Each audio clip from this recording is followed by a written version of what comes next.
তুই তুই একটা মাইয়ার লেগে আমার গায়ে হাত তুলবি? তোরে না আমি ভাই ভাবতাম, তুই আমার কলিজার বন্ধু। তুই দিনের গার্লফ্রেন্ডের লেগে আমার গায়ে হাত তুলবি? তুই থাক তোর এই গার্লফ্রেন্ড লেয়া। তোরে আমি কইয়া দিলাম তোর নয়, তোর গার্লফ্রেন্ডের লেগে না একদিন পস্তাবি। কি ব্যাপার? এই এত সুন্দর একটা প্লেসে আনলাম, কথাবার্তা না, একদম চুপচাপ।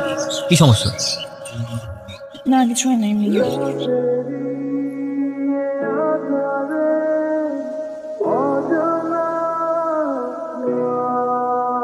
আমি ছাদে একটু হাঁটাহাঁটি করছিলাম, ফোনটা সাইলেন্ট ছিল।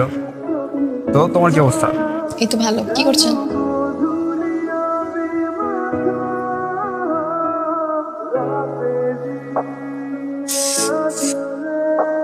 আচ্ছা, আপনাকে আমি একটু পরে কল ব্যাক করি, আমার খালু কল দিচ্ছে। হ্যাঁ, টেক ইউর টাইম। হ্যালো, ছেলেটাকে? কই কোন ছেলে? তার সাথে একদিন কথা বলতেছি। আমার খালু কল দিয়েছিল কাতার থেকে, আমার কথা বলছিল, তাই আর কি হয়তো বিজি দেখাচ্ছিল। এতবার কল দিচ্ছি, দেখো নাই? না দেখি নাই, দেখলে তো রিসিভই করতাম। খুব তো ওই মাইয়ার লেগে আমার লগে বন্ধুত্ব নষ্ট করলি, এখন কি হইল? ওই মাইয়ারা দেখাইলাম আরেক পোলার লগে ড্যাং ড্যাং করে ঘুরতে আছে, আবার দেখি রোমান্সও করে।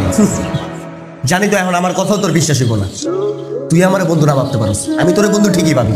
আমার জানানোর কাম জানাই গেলাম, এখন বিশ্বাস করবি না করবি তোর ব্যাপার। প্যারা নিস না, তুই এক কাজ কর, সোজা গিয়ে কাজী অফিসে যায় বিয়ে বেরোবে, তাহলে সব ঝামেলা শেষ হয়ে যাবে।